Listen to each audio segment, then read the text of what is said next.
आज 21 अप्रैल 2016 गुरुवार का दिवस है और हरिहर आश्रम के साप्ताहिक कार्यक्रम में आप सबका स्वागत है। हम अभी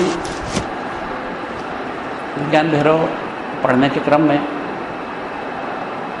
15 आरंभिक धारणाओं पर ध्यान कर चुके हैं और आरंभिक 15 धारणाएं पर्याप्त रूप से हम रिपीट भी कर चुके हैं, पढ़ चुके हैं। तो आज हम उसके आगे का लेने का संकल्प लेते हैं। अब आगे जो कुछ धारणाएं आने वाली हैं, इसमें सभी में एक शब्द का बहुत महत्व है। आगे आने वाली करीब 4 धारणाओं में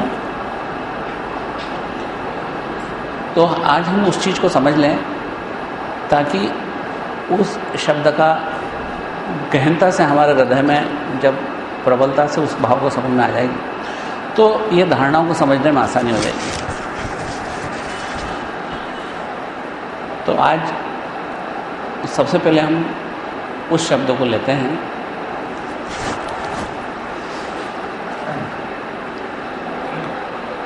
जो एक शब्द है, इसमें शून्य। वैसे तो हम इस पर कई बार चर्चा कर चुके हैं कि योग शास्त्र में शिव को शून्य कहते हैं, लेकिन यहाँ पर शून्य निश्चित रूप से शिव स्वरूप है, लेकिन फिर भी शून्य की अवधारणा को हृदय में स्थापित करने के लिए हमको उसकी कुछ पारिभाषिक रूप से उसको समझना जरूरी है कि शून्य क्या है।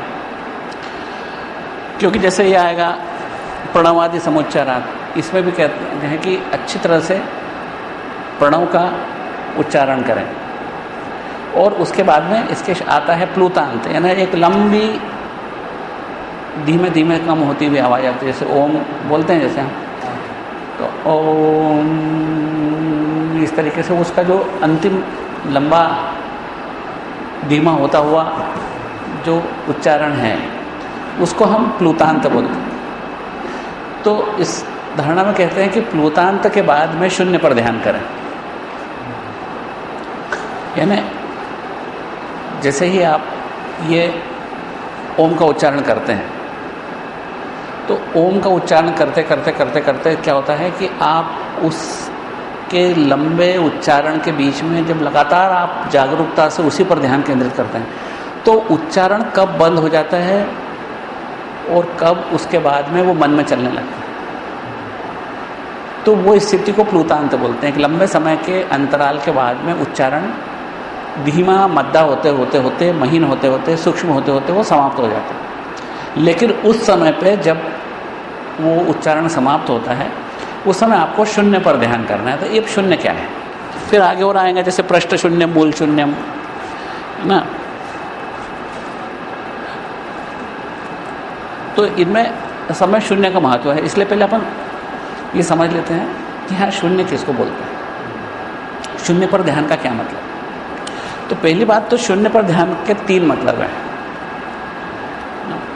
क्योंकि हम उसको सैद्धांतिक उहापोह बहुत ज़्यादा नहीं है हमारे विज्ञान भैरव में, लेकिन उसके बावजूद किसी बात को हम समझेंगे जब तो कर पाएंगे। क्योंकि जो शास्त्र में वर्णित है वो गुह्य रूप से हैं, है ना, गुप्त रूप से वर्णित है। जैसे आपने उसको पढ़ा, शून्य पर ध्यान करो, अगर शाब्दिक मतलब लिया तो अपन सोचेंगे एक शून्य बना लो उस पर ध्यान करो, तो ऐसा तो है नहीं। इसलिए जिन ऋषियों ने उसको अंतरात्मा से समझा है, जिनने उसको जिया है, उन लोगों के उद्गार वो हमारे लिए मार्गदर्शक होते हैं। वो हमको बताते हैं कि शून्य का क्या मतलब। इसी तरह से अन्यथा बहुत ज़्यादा महत्व हमारे यहाँ थ्योरी का या सैद्धांतिक वाद विवाद का नहीं है, क्योंकि यहाँ पर हम करने में ज़्यादा और समझने में कम भरोसा करते हैं, जहाँ खासतौर से विज्ञान भैरव की बात है।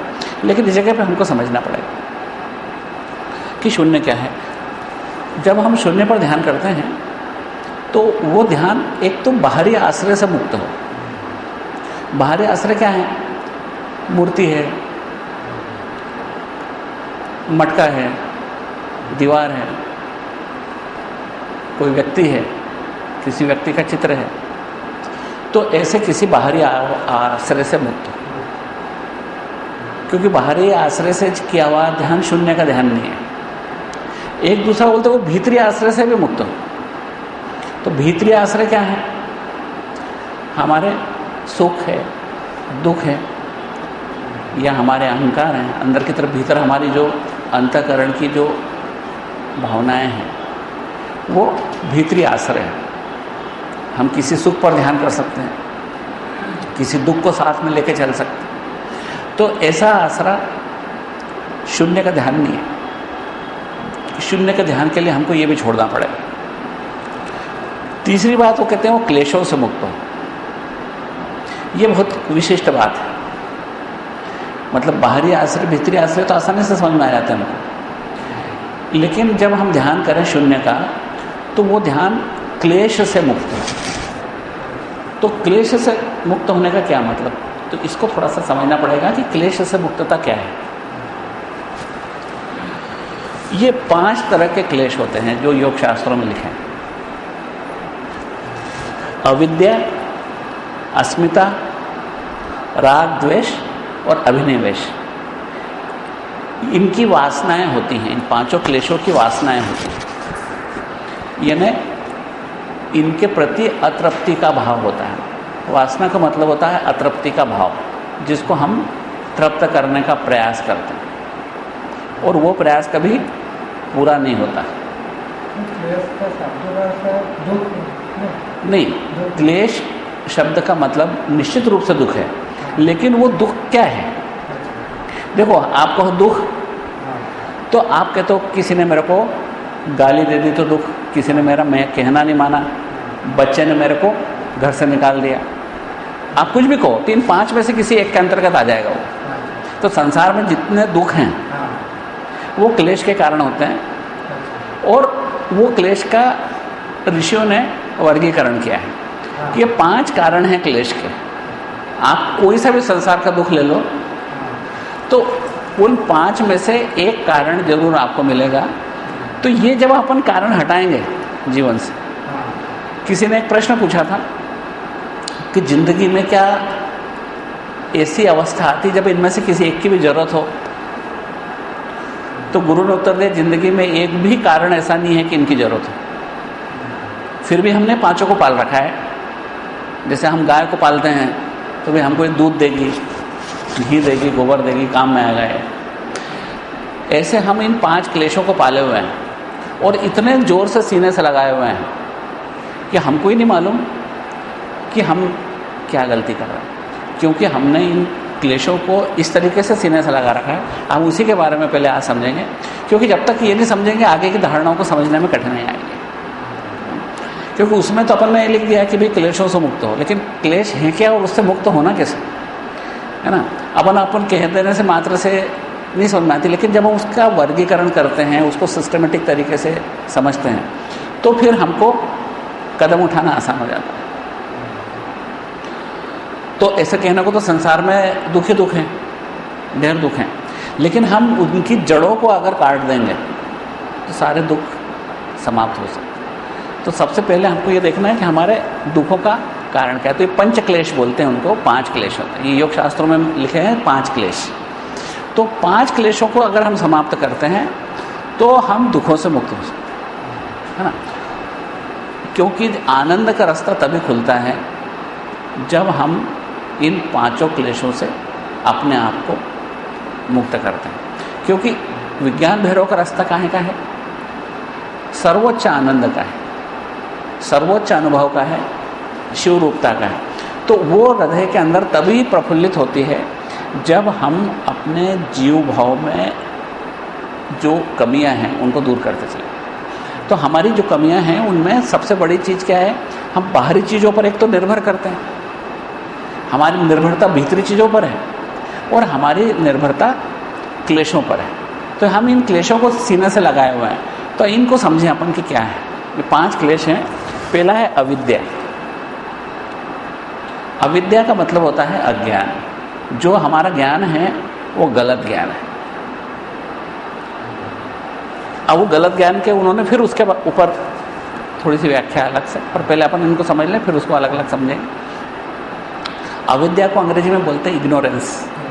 हाँ, एक और शब्द है जो अधिक मतलब कहना चाहिए कि क्लिष्ट है और थोड़ा साहित्यिक शब्द है, उसको नेसियंस बोलते हैं, है ना, NESCIENC, नेसियंस। नेसियंस का मतलब होता है अज्ञान, है ना, या अविद्या। तो ये पहला है इग्नोरेंस या अविद्या, दूसरा है अस्मिता या फाल्स ईगो, झूठा अहंकार। सच्चा अहंकार भी होना चाहिए, फिर तो क्या है, अगर झूठा अहंकार है तो सच्चा अहंकार भी है। ये पूरा विश्व मैं हूँ, ये सच्चा अहंकार है कि मैं शिव हूँ और ये पूरा विश्व मुझसे अलग नहीं है, ये वास्तविक सच्चा अहंकार है। लेकिन मैं श्यामलाल हूँ, मैं रामलाल हूँ, मैं कृष्णलाल हूँ और मैं पढ़ा लिखा हूँ, मैं सुंदर हूँ, मैं धनवान हूँ, मैं मालिक हूँ, ये हमारे फाल्स ईगो हैं सारे। तो ये हमारा दूसरा दुख का कारण है फाल्स ईगो, क्लेश का कारण है फाल्स ईगो। तीसरा है राग, अटैचमेंट। जैसे मुझे अपने बच्चे से अटैचमेंट है, तो वो बच्चा तो अपने कर्म करके संसार में आया, उसके साथ उसके सुख दुख लिखे ही हैं, आप मात्र उसको संसार में लाने के निमित्त हो। आपका उस पर, उसके प्रारब्ध पर क्या कोई अधिकार है? बिल्कुल भी नहीं। आप उसका किस्मत लिखने का कोई अधिकार नहीं है। आपको उतना ही अधिकार है जितना ही सांसारिक रूप से उसको सुरक्षित रखना, पालन करना, बड़ा करना, लेकिन उसके ज़िंदगी के सुख दुखों पर आपका कोई पारमार्थिक अधिकार नहीं है। हमको ऐसा लगता है कि हमको है, हम उसको दुखी नहीं होने देंगे, ये मोह है। या हम चाहते हैं कि जो हमारे हैं वो दुखी नहीं हो, और जो हमारे नहीं हैं वो होते रहे कितने भी दुखी, हमको क्या करना है। हाँ, तो यहाँ पर फिर दोनों बातें। मोह एक सापेक्षिक शब्द है। जब हम कुछ लोगों के लिए सुख और बाकी लोगों के लिए उस सुख की कामना नहीं करते, कुछ लोगों के लिए धन और बाकी लोगों के लिए धन की कामना नहीं करते। अभी यहाँ पर मान लो 5 बिस्तर हैं और 3 परिवार सोने के लिए आ जाएं भीड़ भाड़ में, तो एक परिवार में एक बच्चा साथ में होगा, पत्नी होगी, तो बोले हमको मिल गए बिस्तर, बस फिर ठीक है, बाकी कोई भी कुछ भी करा, हमारा काम हो गया। ये क्या है? मोह है। सिर्फ हमको हमारे परिवार की चिंता है, सिर्फ हमको अपने शरीर की, अपने शरीर से निकटवर्ती की चिंता। और इसमें भी ग्रेडेशन है। हमको सबसे पहले अपने आप की चिंता है, दूसरे नंबर पे पत्नी की चिंता है, तीसरे नंबर पे बच्चों की चिंता है। कभी मैं सोचना है कि हमको बराबर की चिंता है, कभी हम कहते हैं कि नहीं, हम जान से ज़्यादा उसको चाहते हैं, झूठ बोलते हैं। अगर सिर पे लेके चल रहे हो अपनी पत्नी को और डूबने लगे तो पत्नी को फेंक दोगे और खुद बाहर निकल जाओगे, क्योंकि ये हम झूठ बोलते हैं कि हम अपने आप से ज़्यादा किसी को प्रेम करते हैं। अपने आप से ज़्यादा कोई किसी को प्रेम नहीं करता, ये झूठा है। ये सांसारिक व्यक्ति कभी ऐसा नहीं कर सकता है कि वो अपने आप से ज़्यादा किसी और को चाहे। इसलिए वो सबसे पहले उसका मोह अपने शरीर से, दूसरी बात उसके उन लोगों से है जिससे उसका परिवार बनता है, तीसरे उसकी फिर दायरा बढ़ता जाता है। अभी आपको 2 व्यक्तियों में से एक को चुनना होगा कि एक महेश्वर का निवासी, एक बड़वा का, तो आप बोले नहीं, महेश्वर वाले को बचा लो अपन तो, क्योंकि अपने वाला है। क्योंकि हमारा है ना, अपनेपन का दायरा बढ़ता जाता है। लेकिन एक क्लोज सर्किट है जिसमें सबसे केंद्र में आप खुद हो, वो आपने खुद को बचाना चाहोगे, फिर उसके बाद में परिवार आएगा। उसमें भी ग्रेड है। पिताजी ज़्यादा अच्छे लगेंगे काका जी की तुलना में, और काकी जी की तुलना में माता जी ज़्यादा पहले आएंगे। तो निश्चित रूप से हम अपने मोह के दायरे में तुलना है, जहाँ कुछ हमारे अपने हैं और कुछ कम अपने हैं, जो कुछ और कम अपने हैं। इस तरह से ये एक पिरामिड है, ये मोह का पिरामिड है, जिसके शिखर पे हम खुद बैठ जाते हैं जाके, क्योंकि हम अपने आप को सबसे ज़्यादा प्रेम करते हैं। हम पत्नी को या बच्चों को भी प्रेम क्यों करते हैं? उपनिषद इसका जवाब देता है। उपनिषद कहता है पत्नी पत्नी होने के लिए अच्छी नहीं लगती। ये मैं आपके किसी के घर में झगड़े करवाने की बात है लेकिन ये सत्य है, जो आध्यात्मिक सत्य को हमको उसको वैसे स्वीकार करना चाहिए कि पत्नी पत्नी के लिए अच्छी नहीं लगती, वो आत्मा के लिए अच्छी लगती है। पुत्र पुत्र के लिए नहीं अच्छा लगता है, वो आत्मा के लिए अच्छा लगता है। आप कभी तैत्तिरीय उपनिषद पढ़ना, आपको ये बात स्पष्ट पढ़ने को मिलेगी कि हमको जो कुछ अच्छा लगता है वो अपने स्वयं की जीव आत्मा के लिए अच्छा लगता है। पत्नी पत्नी के लिए नहीं अच्छी लगती है ना। सच अगर देखा जाए तो हम उसको सिर्फ इसलिए पसंद करते हैं कि वो हम अपने आप को प्रेम करते हैं। इसको गहराई से चिंतन करेंगे तो समझ आ जाएगी बात कि हमको हमारी ईगो भी सेटिस्फाइड होती है, हमको हमारी आवश्यकताएं पूरी होती है, हमको हमारा चाहा हुआ सुख मिलता है, इसलिए हम उसको प्रेम करते हैं। यानी सशर्त है, कोई प्रेम नहीं है, ये हमारी आवश्यकताएं हैं, इसलिए ये हमारी फाल्स ईगो है। तो मोह जो है वो अविद्या से पैदा होता है। अविद्या से पैदा होने वाली चीज़ है क्लेश। क्लेश के ये रूप हैं अविद्या, अस्मिता, तीसरा है राग।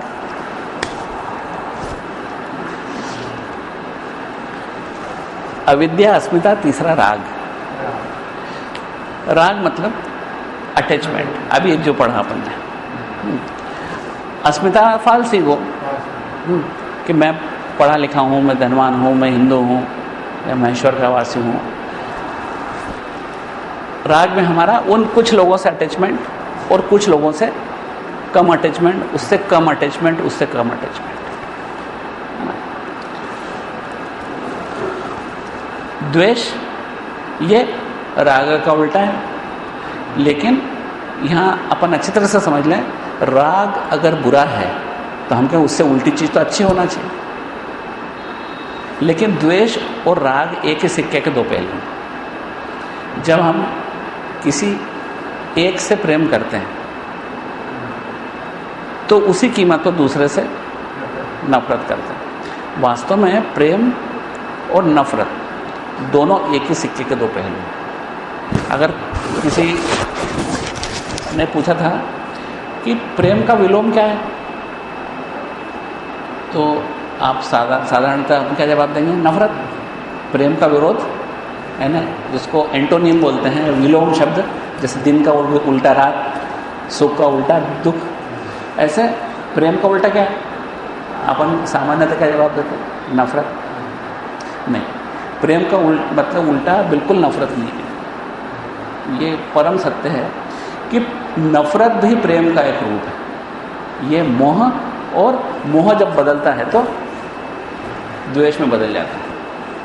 आपने कभी देखा कि एक अनजान व्यक्ति से आप नफरत करते हो? जी नहीं। दोस्त भी दुश्मन में बदलेगा, रिश्तेदार से ही आपको नफरत होगी। जिससे कोई सरोकार नहीं है उससे कभी आप नफरत करोगे क्या? अभी कोई टूरिस्ट आया जिसको सामने से निकल गया, अब उससे न तो आपको प्रेम है ना नफरत। सचमुच में प्रेम और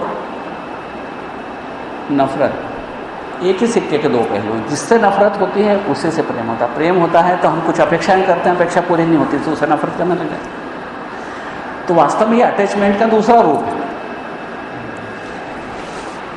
लेकिन फिर प्रेम का विलोम क्या है? इसको बोलते हैं इंडिफरेंस, यानी कोई सरोकार का न होना। ये प्रेम से उल्टा है कि कोई सरोकार नहीं है हमारा। तुम सुखी रहो तो तुम्हारे घर में रहो, तुम दुखी रहो तो अपने पास रखो, हम कुछ नहीं जानते तुम्हारे बारे में, हमको कोई सरोकार नहीं है। तटस्थता। उससे जब हम बिल्कुल दूर हो जाते हैं, यानी हमको उसके सुख दुख की कोई चिंता न हो, तो उसको बोलते हैं प्रेम का विरोध, विलोम। जिसे कबीरदास जी ने बताया था कि कोई आपके प्रति दुराचार करे, दुर्व्यवहार करे, तो आप क्या करोगे? हम या तो उससे नफरत करने लग जाते हैं, क्योंकि हमारी अपेक्षा थी कि तुम हमसे सद्व्यवहार करो, तुमने करा दुर्व्यवहार, तो हम उससे नफरत करने लग जाते हैं। कबीरदास जी कहते हैं कि उसको चित्त से उतार दो। बड़ी मार करतार की चित्त से दिया उतार। कबीरदास जी कहते हैं कि आप अब उसको चित्त से उतार दो। वो व्यक्ति आपकी नफरत से तो प्रसन्न होगा, क्योंकि आपके हृदय में नफरत पैदा करना तो उसका उद्देश्य था। तभी जैसे आपको किसी ने गाली दी, क्यों दी? कि आपके हृदय में उसके प्रति नफरत पैदा हो, हृदय के अंदर चुभे कुछ। लेकिन अपन ने उसको हृदय से उतार दिया। हृदय से उतारने का मतलब होता है इंडिफरेंस हो जाए, हमको कोई सरोकार नहीं। तुम तारीफ भी करो तो कोई हमको खुशी नहीं होगी, तुम गाली भी दो तो हमको कोई दुख नहीं होगा। हम वैसे ही शांत चित्त अंदर से बने रहेंगे। तो ये जो चीज़ है, अब तुमको जो सजा मिले सामने वाले को, गाली देने वाले को, वो परमेश्वर देगा जो सजा। मुझे कुछ सरोकार नहीं। तुम खुश रहो तो बहुत अच्छी बात है, तुम्हारे प्रार्थना तुम्हारे साथ है। दुखी हो तो तुम्हारी प्रॉब्लम है। यानी आपको अगर किसी की बात अच्छी ना लगे तो उसको हृदय से उतार दो, बजाय इसके कि हम उसको सामना करें, क्रोध करें, क्योंकि वैसा करने से हम उसका नहीं, अपना ही कुछ भी बिगाड़ते। सामने वाले का कुछ भी नहीं बिगड़ता जब हम ऐसा करते हैं। क्रोध करने से क्रोध करने वाला का हृदय जलता है, नफरत करने से नफरत करने वाले का हृदय जलता है। तो इन क्लेश के अंदर यानी जिसके दुख के वर्गीकरण हैं, सबसे पहले अविद्या, अस्मिता यानी झूठा अहंकार, तीसरा राग अटैचमेंट, इसका उल्टा द्वेष यानी किसी से नफरत, और अंतिम है अभिनिवेश। अब ये भी एक दुख का कारण है। अभिनिवेश है मृत्यु का डर, हाँ, या अधिक जीने की तमन्ना। ये बड़े बड़े विद्वान हम हो जाते हैं, बड़े बड़े संतों के रूप में प्रतिष्ठित हो जाते हैं, उसके बावजूद अभिनिवेश की वासना खत्म नहीं होती। अभिनिवेश की वासना फियर ऑफ डेथ, मृत्यु का डर, ये दुख का संसार में बहुत बड़ा कारण है। हम बीमारी से क्यों डरते हैं? मृत्यु की वजह से। दुर्घटनाओं से डरते हैं, मरने के डर से।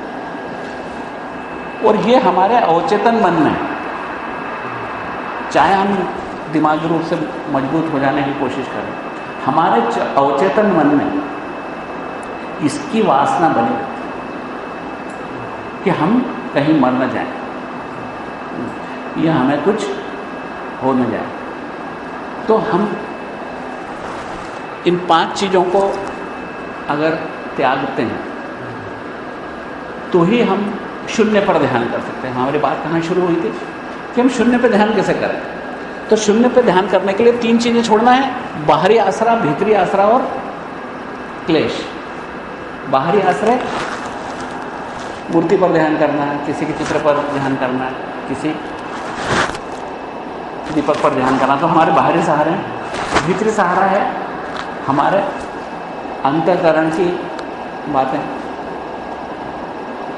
लेकिन क्लेश, ये 5 क्लेश हैं जो चित्त के जहर हैं, हमारे चित्त को दूषित कर देते हैं ये 5 क्लेश। और ये 5 क्लेश अगर हटते हैं तो हम शून्य पर ध्यान कर सकते हैं। अब इसमें अविद्या का रूप क्या है, ये भी योग शास्त्रों में लिखा था। अविद्या किस रूप में आती है? अविद्या या इग्नोरेंस, नेसियंस जो बोला अपन ने, तो ये किस रूप में आती है? 4 भ्रम के रूप में आती है। ये 4 भ्रम के रूप में अविद्या आती है। अनित्य पर नित्य की ख्याति, जो क्षण भर के लिए बुलबुले की तरह है, उस पर नित्य की ख्याति। नित्य की ख्याति मतलब नित्य का आरोपण। जैसे हमारा शरीर, हमको मालूम है कि यहाँ से घर में पहुँचेंगे नहीं, सत्य में नहीं मालूम। सत्य है कि हमको नहीं मालूम, क्योंकि ये भी जानते हैं दूसरों के अनुभव से, अरे वो शर्मा जी कल तो मेरे साथ बैठे थे, घर जाने के पहले रास्ते में ख़त्म हो गया। जब हमको मालूम ऐसा होता है ना, उसके बावजूद हमको लगता है कि नहीं, हम तो नहीं मरेंगे, सभी को मार देंगे, बाकी हम नहीं मरेंगे। तो अनित्य पर नित्य की ख्याति। ऐसे ही जैसे हम किसी ज़मीन के लिए लड़ भी रहे हैं, 25 साल ज़िंदगी के ख़त्म कर रहे हैं मुकदमेबाजी में, लेकिन हम हो सकता है मुकदमा बाद में ख़त्म हो और हम पहले ख़त्म हो जाए। और चाहे जितनी लड़ाई करो, ज़मीन हंसती है, मैं तो जैसी थी वैसी हूँ, न कहीं यहाँ से जाऊँगी न कहीं हिलूँगी। आपस में लड़ो, कुछ भी करो, तो हम उस अनित्यता को स्वीकार ही नहीं कर पाते कि हमारा ये जीवन शाश्वत नहीं है। इसमें शाश्वत तत्व है, वो हमारी चैतन्यता के रूप में है। और वो चैतन्यता न झूठा अहंकार करती है, न मोह करती है, न द्वेष करती है, न वो मरने से डरती है क्योंकि मर ही नहीं सकती, तो ना मरने से डरती है। तो दुख के यही कारण है संसार में। अगर इन दुखों के कारणों को इन 5 कारणों में आप वर्गीकृत कर, कोई सा भी दुख ले लो, तो इन 5 कारणों में से किसी कारण से दुख होता है, अन्यथा दुख है ही नहीं। अगर 5 क्लेशों से हम बच गए तो दुख नाम की चीज़ दुनिया में नहीं है हमारे लिए। और सबसे बड़ी चीज़ है अविद्या, और अविद्या से ही बाकी क्लेश जन्म लेते हैं। जैसे अगर हमको वास्तविकता मालूम है कि चैतन्यता, तो फिर मोह अपने आप खत्म हो जाएगा। अविद्या गई तो बाकी के क्लेश अपने आप विलीन हो जाते हैं। कि अविद्या की फसल है ये सब। अविद्या के रूप क्या बताया उन्होंने? अनित्य पर नित्य की ख्याति, पहला। दूसरा है अशुचि पर शुचिता, है ना। हम क्या करते हैं, इस शरीर की शुचिता के लिए कितने आडंबर करते हैं। शरीर की शुचिता के लिए हम कहते हैं कि हमारा शरीर, हम बिना स्नान के भगवान को याद नहीं करेंगे, है ना। और जितनी बातें बोले उतनी कम है हम शरीर के बारे में, लेकिन हम उस पर शुचिता, शरीर की शुचिता की बात करते हैं। शरीर कभी शुचि हो ही नहीं सकता, क्योंकि ये शरीर ही तो समस्त अशुचिता का कारण है। जितनी भी अपवित्रता है तन की या मन की, उसका कारण तो शरीर ही है, और हम उस शरीर की ही शुचिता की बात करते हैं। तो अशुचि पर शुचिता की ख्याति, दुख पर सुख की ख्याति। जो हमारे दुख के कारण है उनको हम सुख का कारण समझ लेते हैं। जैसे किसी का धन हड़प लिया और बड़े खुश हो गए। क्यों खुश हो गए? कि मुकदमे में वो हरा नहीं सकता, अपना फुल प्रूफ मुकदमा है। हमने किसी का अधिकार छीन लिया, किसी का सुख छीन लिया, हमने परफेक्ट प्लानिंग करके किसी का मर्डर कर दिया, और ये सोचते हैं कि हम एक सुख को बाजार से ले आए, एक सुख। सचमुच में हम दुख खरीद लाए, क्योंकि जो आप करने जा रहे हो, किसी का हक छीन लिया, किसी का नुकसान कर दिया, किसी की ज़मीन हड़प ली, या सैकड़ों, ये तो उदाहरण है, सैकड़ों ऐसे काम हम कर सकते हैं, है ना। जो सांसारिक न्यायालय से तो हम बच जाते हैं, लेकिन सचमुच में हम अपने लिए दुख उठा लाते हैं। सुख भी रखे थे, दुख भी रखे थे, हमने चुना दुख वाला रास्ता। यहीं पर उपनिषद कहते हैं कि श्रेय और प्रेय 2 तरह के चुनाव में से एक चुनाव हमको करना। हर कदम पे, चाहे एक कदम चलो, हर कदम पे रास्ता 2 भागों में फटता है। हर कदम पे आप थाली में खाना परोसते हो, वहाँ पर भी श्रेय और प्रेय चालू हो जाता है कि आपको क्या खाना है, आपकी सेहत के हिसाब से क्या नहीं खाना ना, ये आपको वहीं तय करना पड़ेगा। प्रिय तो यही है कि वो खाओ जो हमारी जीवान मांग रही है। श्रेय तो वो है, वही खाना चाहिए जो हमारी सेहत के लिए ठीक है। ऐसे ही हर जगह पर, कहीं पर आप बिना प्रयास के बेईमानी का मिलने को तैयार है, और इस बात की गारंटी है कि हमको कोई उंगली नहीं उठा सकता। लेकिन फिर वही बात है कि आपको तय करना है कि तुम्हारे लिए श्रेय क्या है और तुम्हारे लिए प्रिय क्या है। तो हम इन दो में से जब एक को चुनते हैं तो हम अपना भविष्य खुद लिखते हैं। ये स्वतंत्रता मात्र मनुष्य को मिली हुई है कि आप श्रेय क्या है, प्रिय क्या है, इनमें से हर कदम पे चुनो। हर एक दिन कम से कम 100, 200, 400 बार आपको यह अवसर मिलता है कि हम श्रेय और प्रिय को चुनें। दो में से एक को चुनाव करना है। जब एक को चुन लेते हैं, राह जिंदगी की आगे बढ़ जाती है। कुछ मिनट भी नहीं बीतते कि फिर हमको अवसर मिलता है कि हम चुनें श्रेय क्या है, प्रिय क्या है। तो दिन भर ये चलता रहता है और यही हमारी इबारत आगे बढ़ती जाती है कि हमको अगले जन्मों में क्या बनना है और इसी जन्म में भी हमको उत्तरार्ध में क्या भुगतना है। तो हम अपना भविष्य खुद लिखते हैं। भविष्य का मतलब सिर्फ इस जीवन का नहीं है, भविष्य का मतलब होता है जीवन और जन्म जन्मांतर का।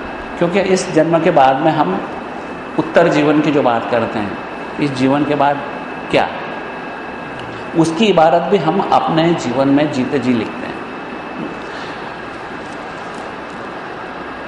तो हम जब अनात्म पर आत्म का, दुख पर सुख का, और अशुचि पर शुचिता का, और अनित्य पर नित्य का आरोपण करेंगे तो ये चार भ्रम में जीते हैं। हाँ, अंतिम अनात्म पर आत्मरूप, जो आपका शरीर अपना नहीं है, आपकी पत्नी अपनी नहीं है, आपके बच्चे अपने नहीं है, आपका मकान अपना नहीं है। क्योंकि अपना होता तो कभी जाने के पहले एक बार तो पूछता। अगर कोई मरता है तो क्या सब अपने वालों से इजाज़त लेके मरता है? ये ज्ञान की बात है। सांसारिक दृष्टिकोण से जब आप की बात करोगे तो आपको मेरी बातें आलोचनात्मक लगेगी। आप बोलोगे कि क्या पत्नी अपनी नहीं है, क्या बच्चे अपने नहीं है, बुढ़ापे में कौन काम में आता है, क्या मकान अपना नहीं है? अगर ऐसा बोलो तो हम कहाँ रहेंगे? ये दृष्टिकोण संसार का नहीं है। दृष्टिकोण मकान में से बाहर भागने का भी नहीं है, न पत्नी से प्रेम न करने का है, न बच्चों की परवरिश न करने की बात भी नहीं कह रहा हूँ मैं कह रहा हूँ आपके दृष्टिकोण की बात। हमारे दृष्टि में क्या है? जब दृष्टि में मोह है तो वो अविद्या है। दृष्टि में अगर हमारे अपने परिवारजनों के प्रति, अपने मकान के प्रति, अपने संपत्ति के प्रति मोह है तो फिर हम अनात्म पर आत्म आरोपण कर रहे हैं। क्योंकि हमारे आत्म आरोपण से हम ये समझते हैं कि ये मैं हूँ और ये मेरा है। मेरा का क्या मतलब? जो मुझसे अलग नहीं है। यानी मैं न केवल मेरा शरीर हूँ, बल्कि मैं मेरी संपत्ति हूँ, मैं मेरा बच्चा हूँ, मैं मेरा मकान हूँ, मैं मेरा जमीन जायदाद हूँ। जब हम ये सब समझने लगते हैं तो हमारी अविद्या का दायरा बढ़ने लगता है।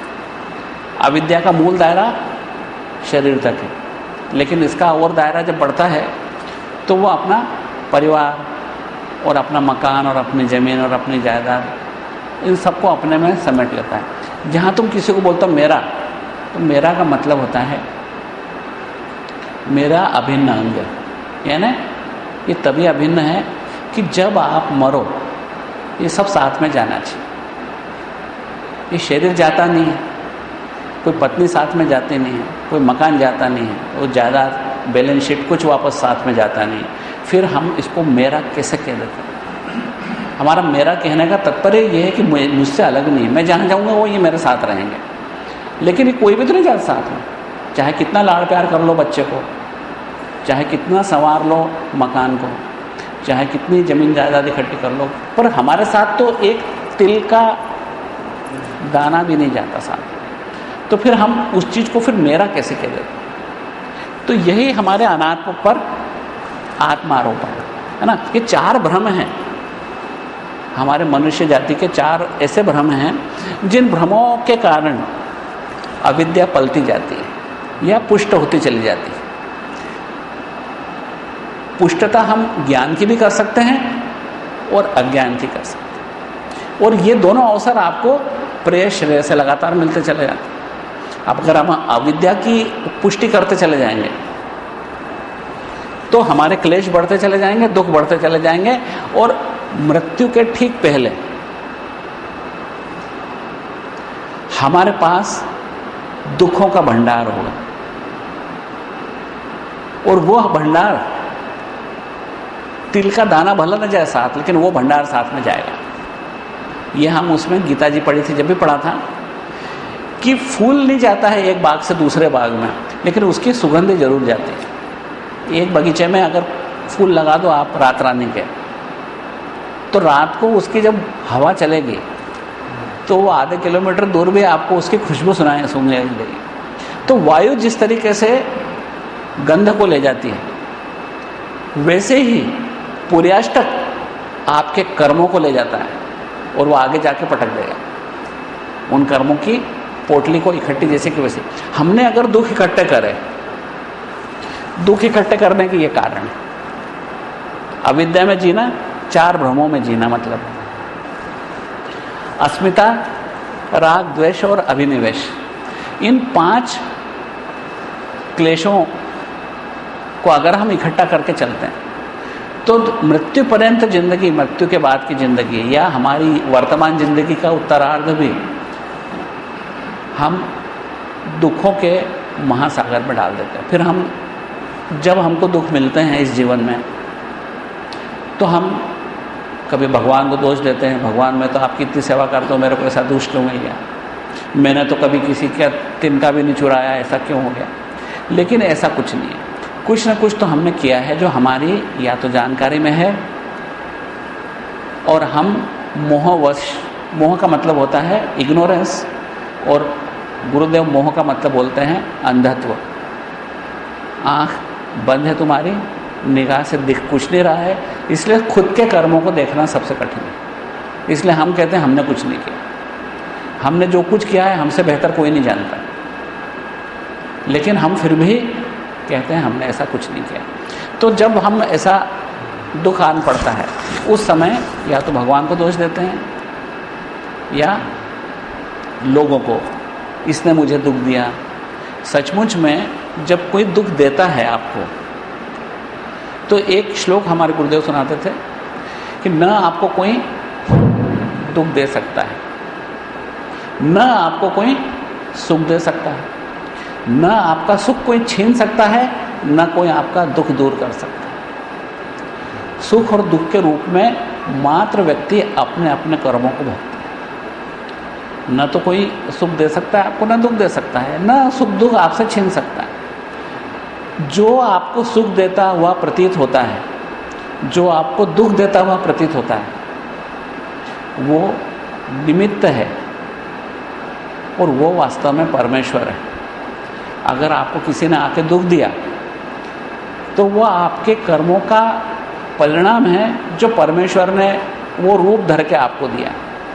आपके घर चोरी हुई, चोर नहीं आया, वो परमेश्वर आया था जिसने आपका धन हड़प लिया, क्योंकि वो आपके प्रारब्ध में आपने लिखवाया था, खुद ही लिखवाया था कि मेरे घर चोरी हो। इसलिए जो वर्तमान में हमको जो कष्ट होते हैं, उनके जड़ या तो इस जन्म के किसी कर्म से जुड़ी है या किसी पूर्व जन्म के कर्म से जुड़ी है। लेकिन ऐसा कभी नहीं होगा कि अकारण कोई सुख मिले या अकारण कोई दुख मिले। तो ये 5 कारण अगर हम समझ लें इनको और इन पर चिंतन करें कि ये क्लेश को हम दूर करें, तब हम शून्य पर ध्यान करने का अधिकारी होते हैं। तो अभी जैसे ये पहला है प्रणवादि समुच्चारार्थ, यानी प्रणव के उच्चारण ठीक से उच्चारण से। प्रणव आदि, आदि का मतलब जो और भी प्रणव है, जैसे मूल प्रणव क्या है ओम, दूसरे प्रणव क्या है शिव प्रणव है हुम, शाक्त प्रणव है ह्रीम। तो आप इनमें से किसी का भी उच्चारण कर सकते हो, और उसका ठीक से उच्चारण जब करते हैं तो उसके हिस्से हो जाते हैं। जैसे ओम का हिस्सा होता है अ, उ, म, और ये म का जो उच्चारण है वो पहले बहुत स्थूल, फिर सूक्ष्मतर, फिर सूक्ष्मतर और अंत में सूक्ष्मतम होते हुए मानसिक रूप से चलने लगता है। इसको बोलते हैं प्लुतांत। यानी जो हमारा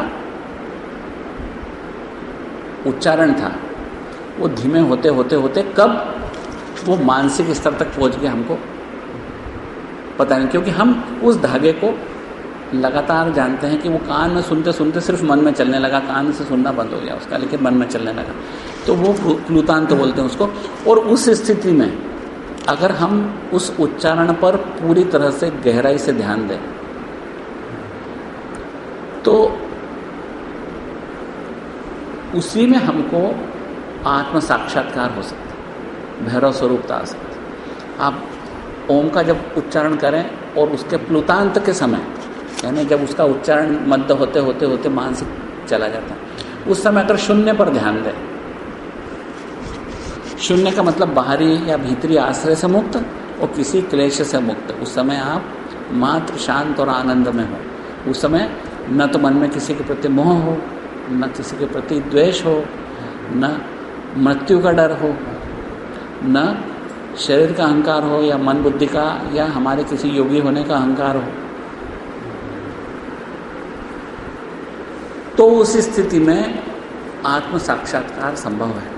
ये हमारे योगी कहते हैं, ये 16वां हमारा जो सूत्र। अगला सूत्र है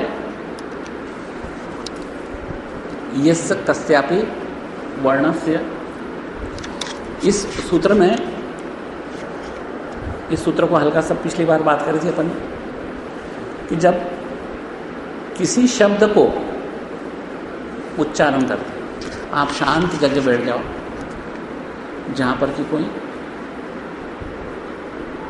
डिस्टर्बेंस नहीं है, कोई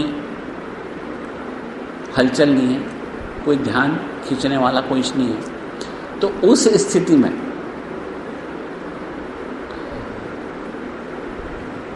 शांत शून्य का ध्यान करो पहले। और शून्य का ध्यान चूंकि बार बार आएगा, इसलिए अपन ने पहले शून्य को समझने की कोशिश करी कि कोई बिना आश्रय का ध्यान। तो बिना शून्य का ध्यान मतलब बिना किसी वस्तु के बाहरी या भीतरी आश्रय के शून्य का ध्यान करें और एक शब्द का उच्चारण करें, जैसे राम, फिर चुप हो, फिर शून्य का ध्यान। अब इससे आत्म साक्षात्कार हो सकता है। क्यों हो सकता है? सैद्धांतिक रूप से हम इसको समझें कि जब आप शून्य का ध्यान कर रहे थे और एकाएक बोले राम, वो राम कहाँ से आया? राम बोलो, श्याम बोलो, कुछ भी बोलो, कोई भी शब्द, उससे कोई दिक्कत नहीं। वो शब्द कहाँ से आया? वो शब्द शून्य से आया और कहाँ चला गया? वापस शून्य में चला गया। शून्य का ध्यान करते करते एकाएक शब्द का उच्चारण हुआ और वापस शांत हो गया, तो शब्द कहाँ चला गया? शून्य से आया था, शून्य में चला गया। अगर हम उसको उस तरीके से भी सोचें, हमारे सूत्र की जो भाषा को उसके अनुसंधान करें कि शब्द कहाँ से आया था, हम कहते हैं शब्द गले से आया था। गले में क्यों आया? क्योंकि यहाँ की मांसपेशियों को राम बोलने का ऑर्डर हुआ था कि राम बोलो। उन मांसपेशियों को राम बोलने का आदेश किसने दिया? बुद्धि ने दिया। बुद्धि ने क्यों आदेश दिया? क्योंकि मन ने प्रस्ताव रखा था। मन ने कई प्रस्ताव रखे थे, राम बोले कि श्याम बोले कि कुछ नहीं बोले। मन ने तय किया कि चलो राम बोलते। तो जैसे ही मन ने प्रस्ताव रखा, बुद्धि ने तय किया, और बुद्धि जो तय करती है वो आदेश शरीर को देती है।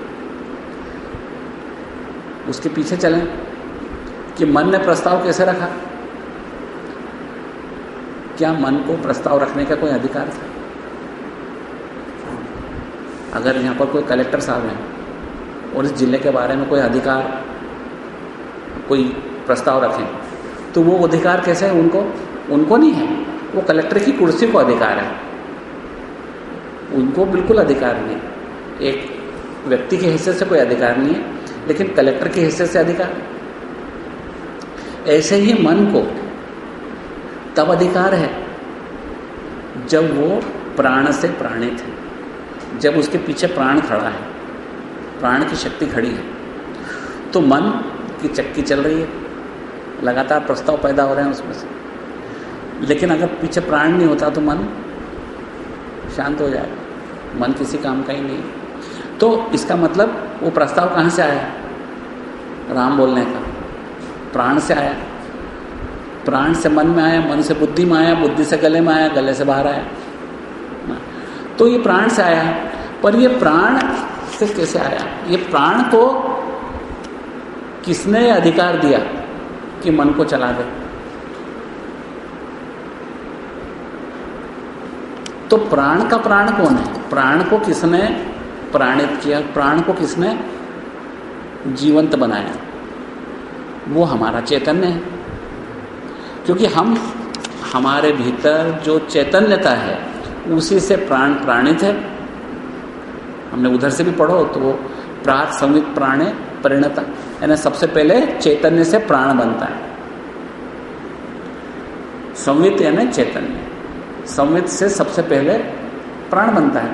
प्राण से ये शरीर चलता है, प्राण की ऊर्जा से शरीर, जब तक ये प्राण है जब तक वो चैतन्यता को इसमें पकड़े रखता है। प्राण चले गए, चैतन्यता भी चली जाती है और शरीर निर्जीव हो जाता है। इसलिए अब हम इसको ट्रेस करें कि राम बोले तो कहाँ से आया? गले से आया, बुद्धि से आया, मन से आया, प्राण से आया, चेतना से आया। लेकिन ये मजेदार बात है कि आप कुछ भी चीज को पीछे ट्रेस करो, उल्टी दिशा में चलते जाओ। ये संसार कहाँ से आया, ये कंकर कहाँ से आया, ये बात कहाँ से आई, ये विचार कहाँ से आया, ये आदमी कहाँ से आया, ये दुख कहाँ से आया, सुख कहाँ से आया, किसी भी चीज को पकड़ के उल्टी तरफ से चलो, ये कहाँ से आया, इसके प्रश्न का जवाब चैतन्य पे जाके खत्म हो जाएगा। तभी बोलते हैं चैतन्य महात्मा, यानी चैतन्यता अंतिम सत्य है। तुम इस प्रश्न को कभी मत पूछना कि चैतन्य कहाँ से आया। ऐसा ही प्रश्न पूछने के पहले याज्ञवल्क्य ने गार्गी को चेतावनी दे दी थी कि हे लड़की, उन्होंने ऐसे ही रिवर्स प्रश्न पूछे थे, ये कहाँ से आया, ये किससे ओतप्रोत है, ब्रह्मलोक किससे ओतप्रोत है, उनका स्वर्गलोक किससे ओतप्रोत है, उन्होंने बोला चंद्रलोक किससे ओतप्रोत है, उनका सूर्यलोक किससे ओतप्रोत है, ब्रह्मलोक से। इस तरह वो प्रश्न पूछते चली गई। हाँ, और अंत में जब वो ब्रह्म पर आ गए तो उन्होंने जवाब दिया कि वो ब्रह्मलोक से ओतप्रोत है, लेकिन हे लड़की इसके आगे प्रश्न मत पूछना, क्योंकि अगर इसके आगे प्रश्न पूछा तो तुम्हारा सिर गर्दन से अलग हो जाएगा। इससे बेहतर कोई जवाब ही नहीं हो सकता था, क्योंकि अति प्रश्न हो जाता है इसके बाद, क्योंकि ये श्रृंखला कहीं तो अंत हो ही जाएगा। इस श्रृंखला का हम कहते हैं हमारे पिताजी कौन, उसके पिताजी कौन, उसके पिताजी कौन, उसके पिताजी कौन, उसके पिताजी कौन, चलने दो ये श्रृंखला जब तक आपको नाम याद आए। लेकिन ये श्रृंखला का अंत कहाँ होगा? कहीं तो होगा। ये श्रृंखला अनंत नहीं है। संसार में जो कुछ है वो सबका अंत है, तो इस श्रृंखला का भी अंत है।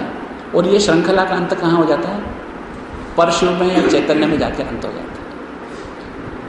क्योंकि इसलिए हम उसको आदि पुरुष कह सकते हैं, आदि गुरु कह सकते हैं, या चैतन्य कह सकते हैं, या सबका पिता कह सकते हैं, परम पिता कह सकते हैं। तो वो ही एक अंतिम सत्य है जहां पर किसी भी श्रृंखला का अंत होता है। चाहे हम बोले राम बोले तो कहाँ से आया, हम बोले श्याम बोले तो कहाँ से आया, ये विचार कहाँ से, व्यक्ति कहाँ से आया, कंकर कहाँ से आया, संसार कहाँ से आया, कुछ भी प्रश्न हो वो वहीं से आया।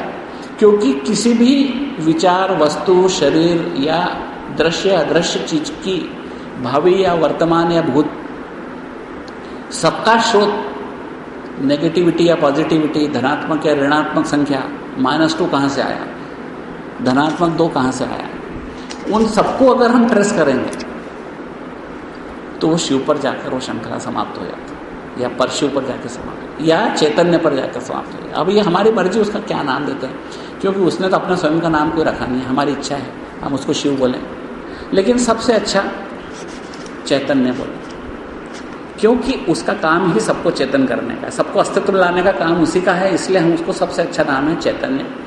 तो चैतन्य ही सबका अंतिम सत्य है, इसलिए हम बोलते हैं चैतन्यम आत्मा। शिव सूत्र का पहला सूत्र यही है, चैतन्यम आत्मा, यानी हम किसी भी चीज़ को कहीं से भी ट्रेस करें, उसके स्रोत की तरफ ले जाएं कि वो कहाँ से आया। हम आपका क्या, आप कहाँ से आए, तो हम कहते हैं मैं अभी तो इंदौर से आ रहा हूँ, लेकिन फिर इंदौर कहाँ से आया। हम कहीं पर भी किसी भी ट्रेस चीज़ को ट्रेस करें पीछे पीछे पीछे पीछे, तो हम ले जाएंगे चैतन्य तक पहुँच जाएंगे। तो हम जब एक शब्द का उच्चारण करते हैं शून्य पर ध्यान करते हुए, वो शब्द फिर वो शून्य में विलीन हो जाता है। ये कितना सरल तरीका ऋषियों ने बताया। आप शांत चित्त बैठ गए कमरे में, सुबह 5 बजे उठ गए, बैठ गए, आप शांत शून्य पर ध्यान कर रहे हैं, विचारों से शून्य होने की कोशिश करते हुए बोल दिया राम, और ये प्रयास करते करते एकाएक किसी दिन आपको आत्म साक्षात्कार हो ही जाएगा। आपकी गंभीरता जितनी है इस बात को समझने की, उतनी आसानी से, इससे आसान क्या तरीका हो सकता है। इसलिए शिव सूत्र के तरीकों में कोई लंबी चौड़ी वस्तुओं की या इंस्ट्रूमेंट्स की जरूरत नहीं है, मात्र ज़रूरत है तो आपकी जागरूकता की, आपकी अवेयरनेस की, अलर्टनेस की जरूरत है। आप अलर्ट होकर अगर आप बोलेंगे राम, तो आप ये कहाँ से आया और कहाँ चला गया। इसके पहले हमने एक पढ़ा था, आँख के ऊपर दबाव डालो तो हमको एक प्रकाश दिखता है। अब पूरे अंधेरे के अंदर पूरा अंधेरा कर लो, आँख पर दबाव डालो, साइड में यहाँ से उंगली दबाओ, अभी भी करके देखो आप, तो आपको दिखाई देगा एक लाइट, एक रिंग दिखाई देगी प्रकाश की। इसको धामांत बोलते हैं, धाम बोलते हैं, धाम, है ना। ये प्रकाश कहाँ से आया। बाहर तो प्रकाश है ही नहीं, आंखें बंद है, फिर प्रकाश कहाँ से आया। ये हमारा भीतरी प्रकाश, जैसे कान बंद करने से अंदर हमको नाद सुनाई देता है, वो भीतरी नाद है, ऐसे ये भीतरी प्रकाश है। और इस पर ध्यान करें तो भी हमको आत्म साक्षात्कार हो जाता है, शिव स्वरूपता है, भैरव रूपता आ जाती है। क्यों आ जाती है? क्योंकि ये प्रकाश कहाँ से आया था, वही ट्रेस करते जाओ, चैतन्य से आया था। और जब हम उंगली हटाते कहाँ विलीन हो गया, उसी चैतन्य में वापस चला गया, जहाँ से निकला था वहीं वापस चला गया। तो इस तरह हमको हमारे चैतन्यता का बोध होने के लिए शून्य को समझना जरूरी है, और हमको ये समझना जरूरी है कि सब कुछ वहीं से आता है और सब कुछ वहीं चला जाता है, वहीं से निकला है सब कुछ और अंत में वहीं चला जाता है। इस बीच में जब वो निकलता है तो हमको स्वतंत्रता देता है। हम घमंड करें, अहंकार करें, मोह करें, द्वेष करें, दूसरों का धन हड़पें, रोजाना हर कदम पे दिन में 200 बार अपना भविष्य लिखें कि हमको क्या मिलना है, हजारों बार हम निर्णय लें कि हमारे भविष्य में क्या हो। तो वो जब हम उस क्षोभ से बाहर आ जाते तभी हम शांत चित्तता को समझ सकते हैं। निर्विचार होकर जब हम किसी शांत जगह बैठे और एक शब्द का उच्चारण होगा, पिछली बार एक और बात पढ़ी थी कि एक दीपक को देखते चले जाएं, वो लौ जब बुझती बुझती बुझती बुझती चली जाती है, और लगातार हमारा ध्यान जब उस पर होता है तो हमको आत्मबोध हो सकता है। क्योंकि वो दीपक की लौ दीपक जलने के पहले जहाँ से आई थी, बुझने के बाद वहीं चली गई। इसको भी ट्रेस कर लो आप, चैतन्यता से आई थी वापस चैतन्यता में चली गई। इसलिए उसकी बुझती हुई लौ को जब हम देखते हैं तो भी हमें भैरव रूपता का बोध होने लगता है। अब इससे अगला है तंत्रादि वाद्य शब्देश। जब हम इसको आप चाहें तो पूरी उसमें पढ़ सकते हैं, आपके पास सबके पास प्रिंटेड है। तंत्रादि वाद्य शब्देशु, ये वाली जो धारणा है, इसमें कितना सिंपल सी बात है कि जैसे आपने एक तारा का नाम सुना हो जिसमें एक तार होता है, बहुत सारे उस पर उंगली से अपने नाखून से भी बजाते रहते हैं। तो अब उसके तार को हल्का सा छेड़ दो, खाली छेड़ने के पहले पूरा वातावरण शांत, आप शांत ध्यान कर रहे हैं, एक तार छेड़ा, अब क्या होगा? एकदम टन। वो पहले बहुत जोर की आवाज़ होगी और आवाज़ का तरंग देर दे तो उतना ही रहेगा, लेकिन उसका एम्पलीट्यूड जिसका कम होता चला जाएगा। कम होते होते होते होते वो मन में बजने लगेगा। जब आप लगातार उस पर ध्यान देंगे तो बहुत महीन होता चला जाएगा, बहुत महीन होता चला जाएगा, और अंत में वो हमारे मानसिक रूप से सुनाई देने लगेगा।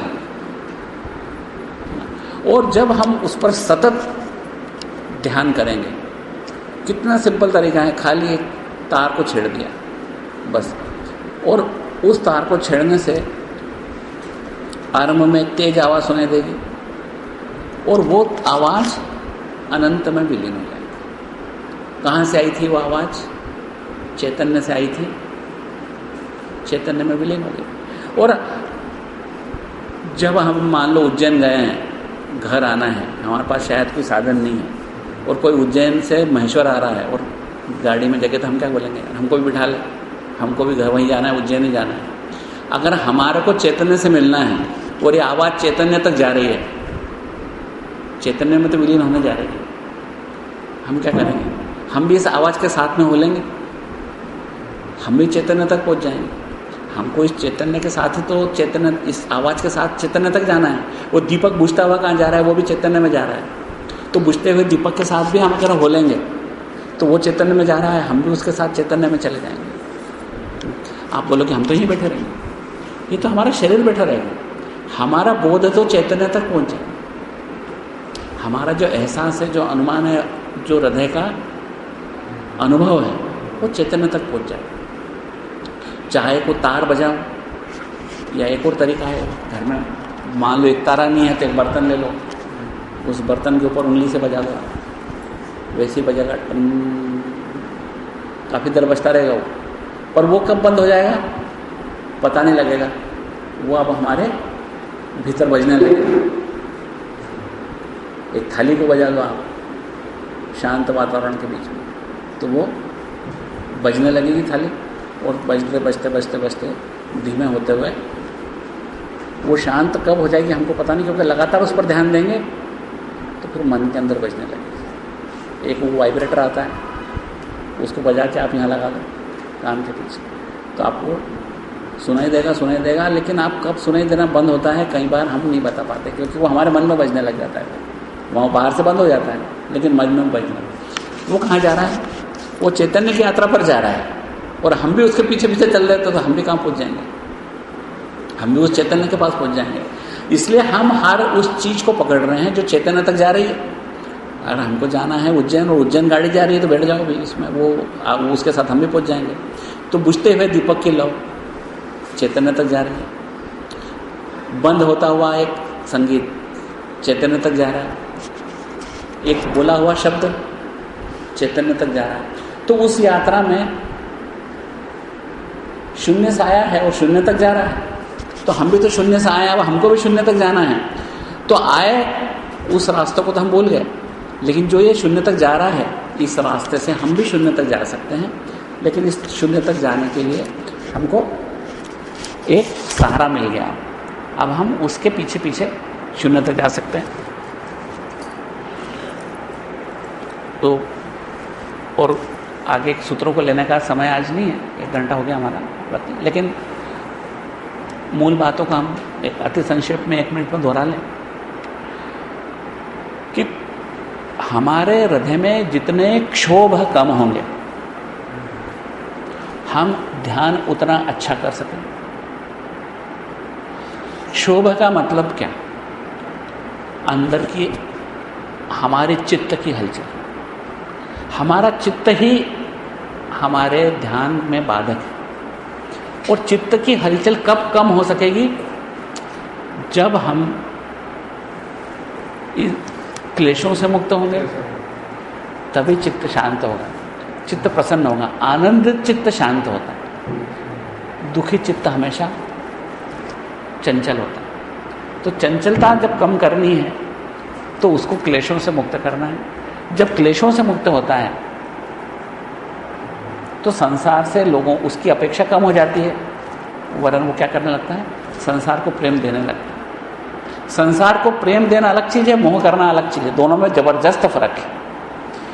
प्रेम हॉरिजॉन्टल चलता है, जो सबको अपने में समा लेता है। मोह एक पिरामिड है, जिसके टॉप पर आप बैठे हो, अपने आप को प्रेम करते हो, फिर उसके बाद में आपकी पत्नी को, फिर आपके बच्चों को, फिर आपके भतीजों को, फिर उसके बाद में आपके भांजे को। इस तरीके से आप धीरे धीरे धीरे धीरे उसके मोह के दायरे को समेट दूर करते चले जाते हो, है ना। उसके बाद आपको एक विदेशी और एक हिंदुस्तानी की तुलना करोगे, तब हिंदुस्तानी को प्रेम करोगे, उसको नहीं करोगे। ये प्रेम नहीं, मोह है। इस तरह जब हम इस चीज़ को क्लेश को समझ लेते हैं, और क्लेश का जब हम विस्तार से हृदय में इसको त्याग के बारे में निर्णय ले लेते हैं, तो हम इससे आसानी से मुक्त भी हो सकते हैं। और जब हम ये मुक्त होते हैं तो हमारा चित्त शांत हो, तब हम शून्य पर ध्यान करने की पात्रता अच्छी तरह से कर सकते हैं। तो आज का इतना ही। गुरु नारायण नारायण नारायण, गुरु नारायण नारायण नारायण, गुरु नारायण नारायण नारायण, गुरु नारायण नारायण नारायण, गुरु नारायण नारायण नारायण। सद्गुरुदेव की जय, सखी सरकार की जय, करुणावतार की जय।